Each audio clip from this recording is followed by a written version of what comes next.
TNI Angkatan Darat saat ini telah mengoperasikan rudal Starstreak pengadaan Kementerian Pertahanan sebagai salah satu wujud komitmen modernisasi alutsista. Starstreak merupakan sistem senjata pertahanan udara dengan misil kategori HVM atau High Velocity Missile yang tercepat di kelasnya dengan kemampuan tembak 7 km dan jangkauan radar 250 km. Hasil kerjasama PT LEN Industri dengan Basel, Prancis. PT LEN sudah mengintegrasikan 9 baterai rudal Starstreak dengan 10 baterai yang telah dipesan Kementerian Pertahanan untuk artileri pertahanan udara atau Arhano TNI Angkatan Darat. 1 baterai rudal Starstreak terdiri dari 1 unit kendaraan Commander, 1 kendaraan pengangkut misil, 1 unit kendaraan maintenance logistik, 1 unit radar Sirka CM200, 4 kendaraan multi-mission system, dan 8 unit lightweight multiple launcher new generation.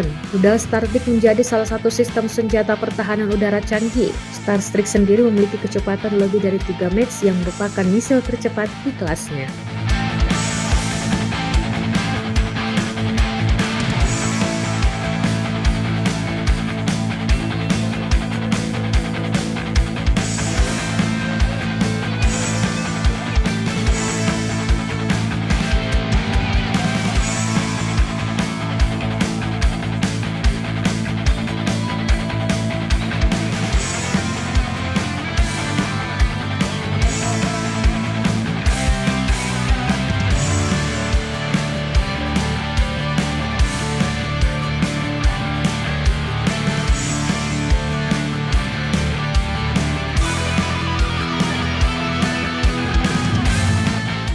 Download Tribun X sekarang, menghadirkan lokal menjadi Indonesia.